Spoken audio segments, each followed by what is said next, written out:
예, 할렐루야. 9월 둘째 주일입니다.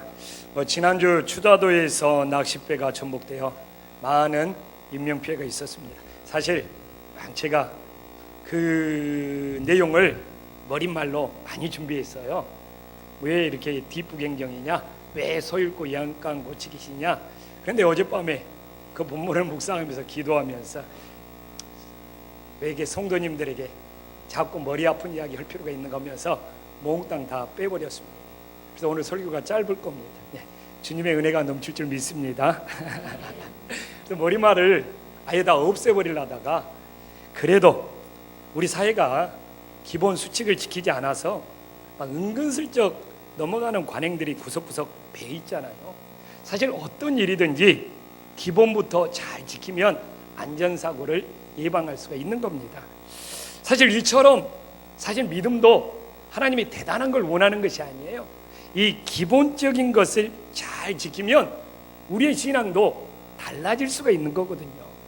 근데 사실 우리가 신앙도 믿음의 기본을 지키지 않고 이 정도면 괜찮겠지 라는 것들이 자꾸 우리의 죄를 키워가고 있는 것입니다.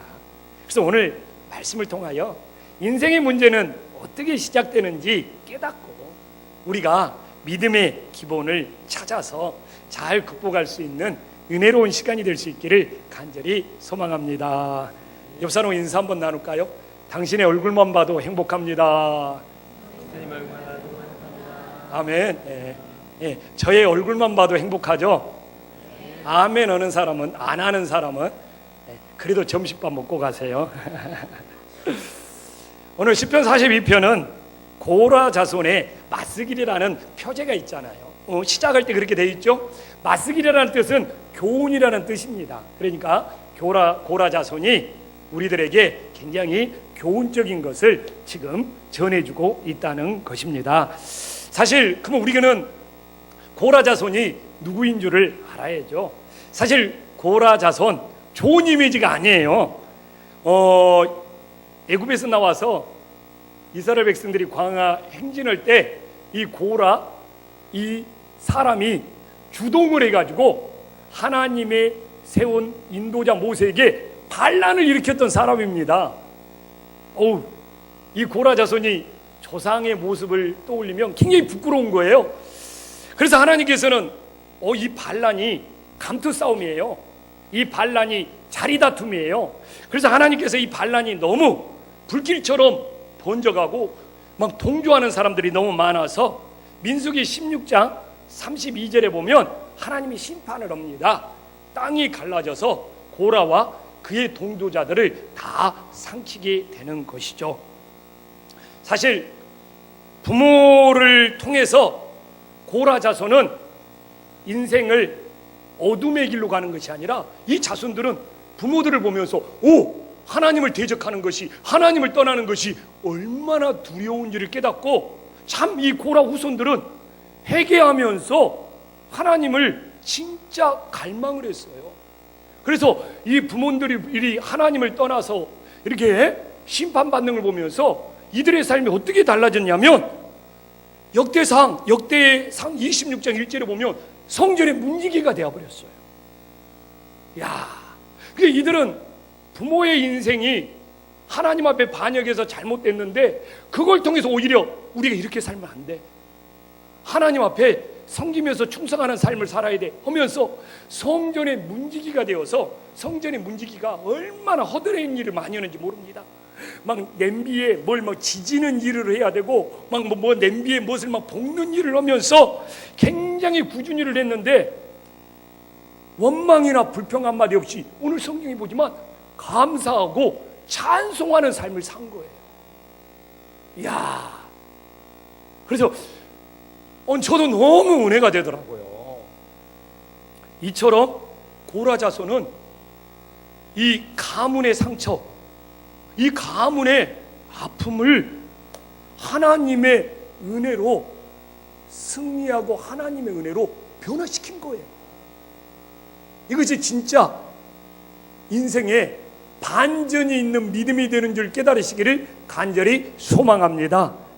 그래서 고라 자손이 그런 가문의 흐르는 그 상처를 이 하나님의 은혜로 바꾼 걸 오늘 시편 42편에 교훈해 주고 있는 겁니다.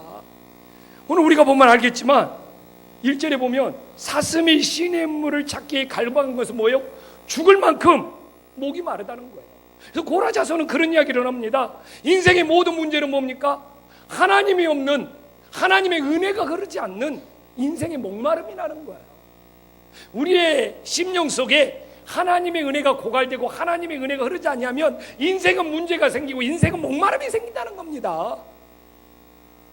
그렇기 때문에 이 고라자손은 2절에 이런 인생의 목마름을 해결하기 위해서는 어떻게 해야 되느냐? 오직 하나님을 갈망해야 된다는 거예요. 하나님을 갈망해야지만이 인생의 목마름을, 인생의 갈증을 해결할 수 있다는 겁니다.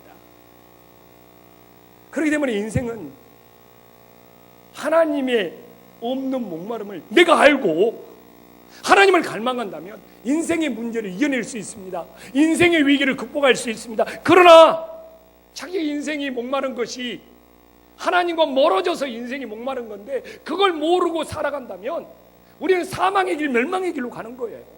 우리 성도님들은 어떻습니까? 그렇기 때문에 사실 인생에 문제가 생길수록, 인생의 위기가 생길수록, 인생의 갈증이 생길수록 하나님을 찾아야 되는데 그걸 몰라. 그래서 오히려 하나님한테 멀어져. 그러니까 더욱더 사망의 길로 가게 되는 것이죠. 우리 성도님들은 어떻습니까? 옆 사람 한번 쳐다보면서 당신은 어떻습니까? 부드럽게 물어보세요. 당신은 어떻습니까? 그래서 고라자손은 그 이야기를 하는 거예요. 하나님을 대적할 때, 하나님과 멀어질 때 인생의 갈증이, 인생의 문제가 생기더라. 그러나 하나님을 갈망하며 성전의 문지기가 되어서 하나님을 겸손히 생기니까 오늘 봐보시면 시편에 고라자손의 교훈, 고라자손의 마스길이 찬송시로, 감사시로 얼마나 많이 나오고 있습니까? 찬송과 감사를 회복하더라 이겁니다. 근데 고라자손은 삶 속에서 순간순간 영적인 싸움을 해야 돼요. 오늘 5절과 11절에 보면 고라자손, 부모님을 생각하면 막 낙심이 되는 거예요. 그렇잖아요. 우리 부모들은 왜 그랬을까? 그리고 막 앞을 생각하며 불안하는 거예요. 그래서 5절과 11절에 반복적으로 내 영혼아 내가 어찌하여 낙심하며 내 영혼아 내가 어찌하여 불안하나야 하는고 막 이런 탄식들이 나오고 있잖아요. 근데 우리가 상담을 보면요, 낙심이라는 것은 과거의 상처가 자꾸 떠오르면 우리 감정이 무너져서 낙심이 됩니다. 또한 현재 막 많은 일들로 문제가 생기고 복잡하면 염려가 찾아옵니다. 또한 미래가 어떻게 될까 걱정이 되면 불안이 밀려옵니다. 그래서 과거의 상처로 낙심이 되고 현재의 문제로 염려가 내 감정을 흔들고 미래가 어떻게 될까 하는 것으로 우리 인생은 늘 불안한 거예요. 근데 이렇게 과거로 낙심이 되고 현재 일로 염려가 되고 미래 일로 불안할 때 막 우리 감정이 요동이 치는 겁니다. 그래서 고라자손은 이걸 경험한 거예요. 과거에 우리 부모님들이 했던 일을 생각하며 우리 집안 왜 그러지 막 낙심이 되고 막 현재를 바라보면 막 일제일 복잡해서 염려는 근심하고 똑같습니다. 이 염려와 근심이 떠나지 않고 앞으로 우리가 어떻게 해야 되느냐 막 미래에 막 불안이 막 감정을 흔들고 질문을 여는 거예요. 근데 고라자손은 이런 감정의 문제를 어떻게 해결하고 있습니까? 오늘 이렇게 보면은 이게 3절에 보면 사람의 말들 때문에 눈물 흘리는 것을 해결해야 된다는 거예요. 그렇잖아요. 사람들이 종일 내게 하는 말이 내 하나님 어디 있느냐? 하오니 내 눈물이 주야로 음식이 된다고 말하고 있잖아요. 요새 이런 말들을 너무 많이 듣습니다. 교회 다니는 사람이 왜 그 모양 그 꼴이야? 왜 하나님 믿는 사람들이 왜 그렇게 그딴 식으로 살아? 이렇게 지금도 세상 사람들 우리들을 조소하고 우리들에게 막 상처되는 말을 하고 우리들을 괴롭힙니다. 안 그렇습니까? 진짜 그 사람들은 몰라. 교회 다니니까 그나마 이 정도 사는지를 그 사람들은 모른단 말이에요. 어제도 아버지 학교에서 앞에 밥을 먹는데 이 예수님 믿는 지 얼마 안 됐나 봐요. 저보고 그러더라고요. 목사가 안 됐으면 세상에서 굉장히 방탕한 삶을 살았을 것 같다고. 뭘 보고 그런 이야기를 하는지. 저는 모범생인데 뭐 제 얼굴이 반반해가지고 그냥 이야기를 하더라고요. 이게 얼마나 감사해요. 예수님 믿으니까 이 정도 사는 거예요. 아멘. 옆 사람한테 인사 한번 해요. 당신이 예수님 믿으니까 그 정도 사는 겁니다.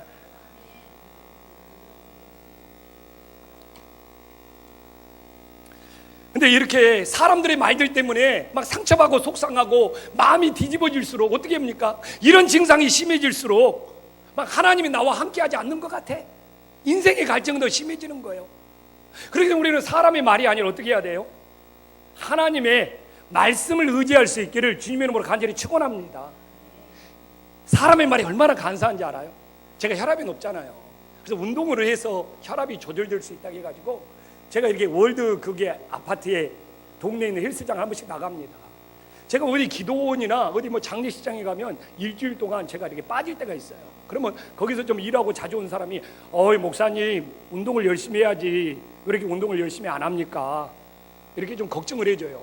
근데 제가 좀 이렇게 시간이 남아가지고 매일매일 아침마다 가서 또 운동을 했습니다. 목사님이 목회는 안 하고 이렇게 운동만 열심히 하면 어떻게 됩니까? 야, 진짜 그래요. 똑같은 입으로 왜 그렇게 말하지? 나보고 어쩌란 말인가? 야, 그리고 제가 이렇게 기도원에 갔잖아요. 기도원에 가서 기도하고 있으면 다 인사가 그래요. 교회에 무슨 문제가 있어서 기도원에 올라왔습니까? 10명 중에 9명은 그렇게 인사를 해요.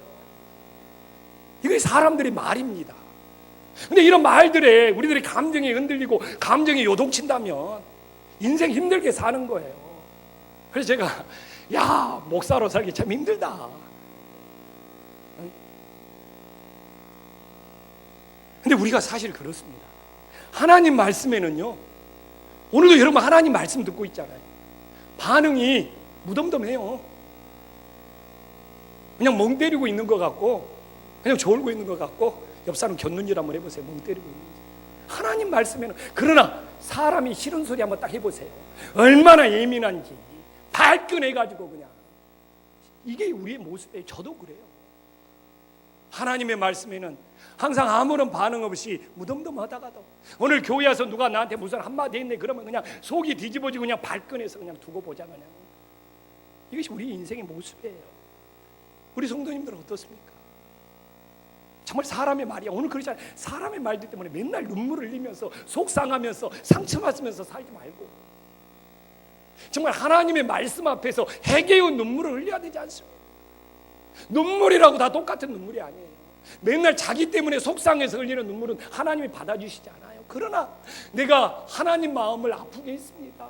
이런 해계의 눈물을 흘릴 때 하나님께서 우리의 눈물을 받아주심을 믿으시기를 간절히 축원합니다. 또한 우리들이 이런 감정에 휘둘리지 않기 위해서 어떻게 해야 됩니까? 오늘 4절에 나와 있잖아요. 과거의 일로, 제가 말하죠, 과거는 낙심이 준다고. 4절에 과거의 일로 우리들이 낙심을 받으면 안 돼요. 자, 봐보십시오. 옛날에 주일날 성일을 지킬 때는 막 기쁘고 감사했어요. 그리고 막 인도자가 됐어. 안 믿는 사람을 막 교회로 인도하고 교회에서 막 직분을 맡아서 막 그 사람들을 인도했어요. 근데 지금 생각해 보니까 그때를 떠올리면 마음이 상해. 상처밖에 없는 거예요. 그러니까 처음에 막 예수님 믿고 하나님의 은혜를 알았을 때는 기쁨과 감사가 치고 막 하나님의 뭔 직분을 맡기더라도 충성되 봉사하는데 그 일을 하다 보니까 자꾸 막 부딪히고 막 상처가 생기는 거예요. 그리고 지금은 기쁨이 없어. 지금은 기쁨이 없으니까 예전에는 그래도 기쁨과 감사가 있었는데 근데 지금은 뭐예요? 오죽과 그때 일을 떠올리면 상처밖에 없는 거예요. 저도 그래요. 목회하면서요, 지나간 일들, 사람들하고 성도들하고 부딪힌 일 떠올리며 막 상처가 떠오르고 막 무기력해지고 막 열정이 사라져요.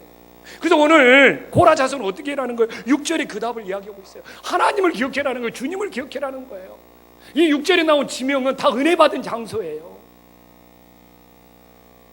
그렇게 그냥 과거에 그냥 상처받은 일 떠올리면서 낙심하고 주저앉고 무기력하고 이제 힘들어서 주님 일 못하겠다 이러지 말고 그래도 은혜를 주신 주님을 기억하면 힘이 솟는단 말입니다. 이제 저도 정말 고라자손 이 경험에서 나온 말씀인지 은혜가 됩니다. 저도 진짜 그래요. 과거에 상처받은 일 떠올리면 우리 집사람한테, 야, 나 은퇴 언제 남았냐?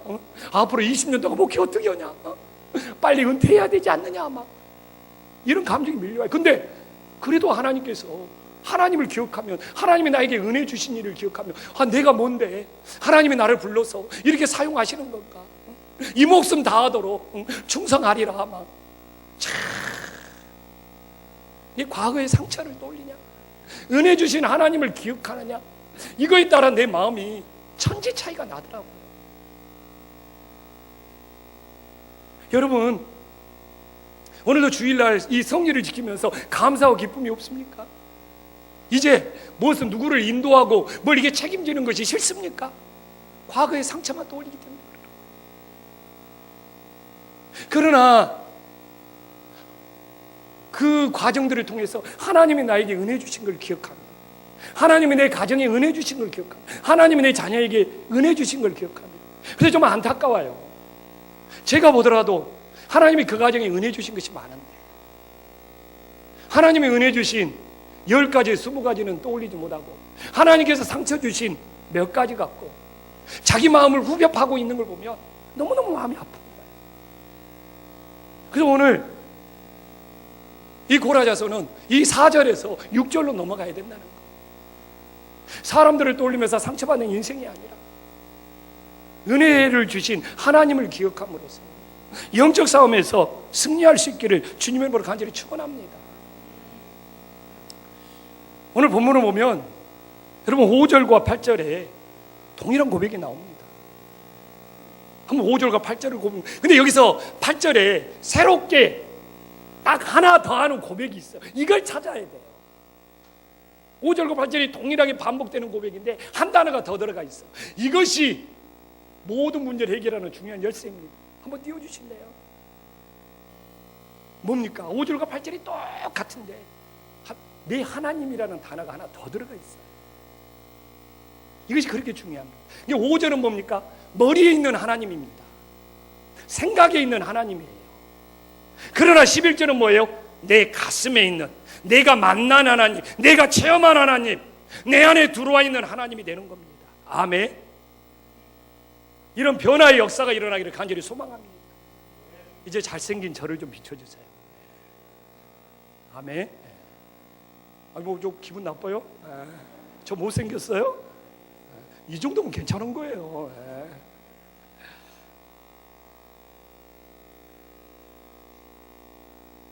야, 근데 이 내 하나님이 되기가 그렇게 어려운 거예요. 이 머리에 있는 하나님은 항상 떠올릴 수 있는데 가슴으로 찾아와서 봐보십시오. 머리에 있는 하나님은 과거의 낙심, 현재의 염려, 미래의 불안 해결하지 못하잖아요. 그러나 이 머리에 있는 하나님이 가슴에 있는 내 하나님이 되어 보십시오. 그럼 어떻게 돼요? 과거의 낙심, 현재의 염려, 미래의 불안 다 떠나가게 합니다. 이것이 안 되니까 힘든 거예요. 그러나 이제 우리는 여러분 진짜 내 하나님 한번 되어 보십시오. 가슴속에 있는 내 하나님, 정말 주님과 사랑을 나눠요. 막 주님 앞에 순종하고 싶어집니다. 근데 머리에 있는 하나님, 주일날 교회 나오는 거 귀찮아. 뭐 좀 하나님 앞에 봉사해라고 하면 그냥 피곤해. 머리에 있는 하나님은 참 순종하기 힘들어요. 주일날 한번 나오는 것도 얼마나 힘들고 귀찮은데. 그러나 내 가슴에 있는 하나님은 주일날 교회 나오는 것이 기쁨과 감사가 있고 가슴이 뛰는 거죠. 이것의 차이입니다. 그렇기 때문에 머리에 있는 하나님한테 뭐 교회에서 뭘 봉사해라 뭘 해라 그러면 막 짜증이 나, 막 신경질이 나는 거예요. 왜? 머리에 있기 때문에. 그러나 가슴에 내 안에 있는 하나님은 감사가 되고 은혜가 되는 거예요.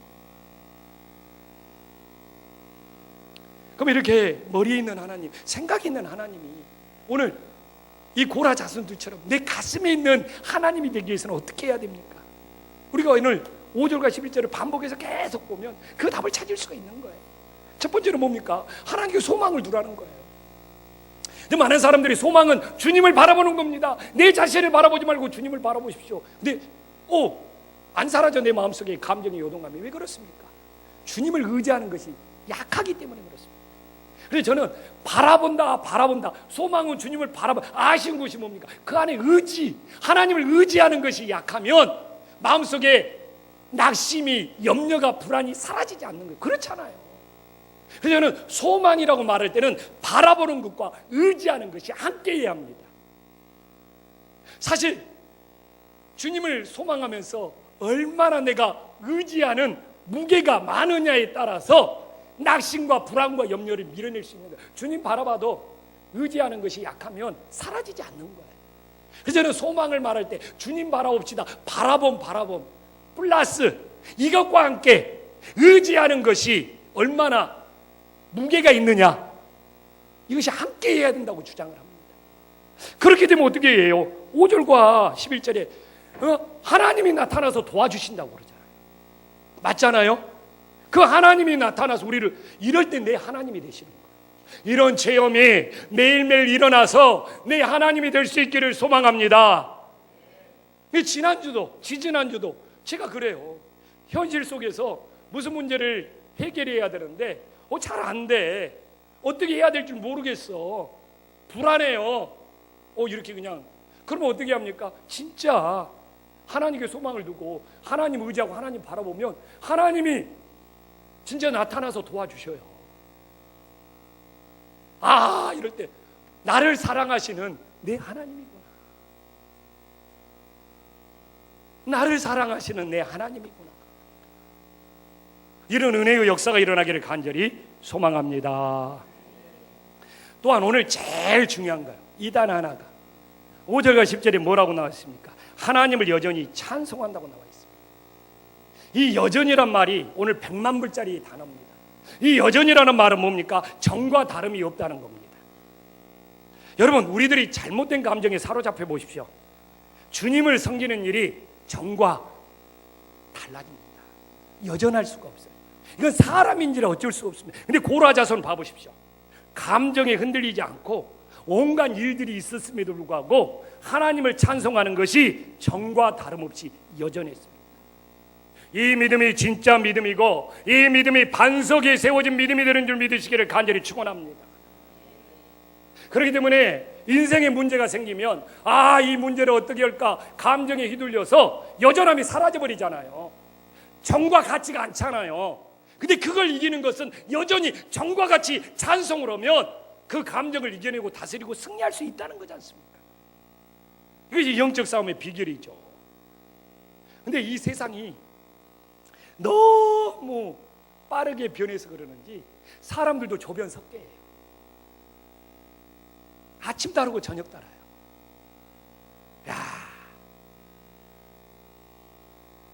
지금 교인들도요. 참 어제 다르고 오늘 다르고. 그리고 교회가 무슨 대단한 문제도 아니야. 사실 제가 바람을 피워갖고 막 성도들이 막 교회 문제 있다고 하면 당연한 거죠. 내가 그냥 교회 헌금을 잘못 써갖고 막 교회 문제 있다고 하면 당연한 거죠. 근데 그것도 아니요. 그냥 사소한데도 그냥 그것이 가십거리가 되어서 그냥 감정들이 그냥 요동치고 그냥 뭐 하나 건수 하나 걸렸다고 하면서 그냥 원망하고 불평하는 거 보면 안타까워요. 안으로 들어가서 좀 알아보면 충분히 이해할 수 있는 건데 왜 그럴까?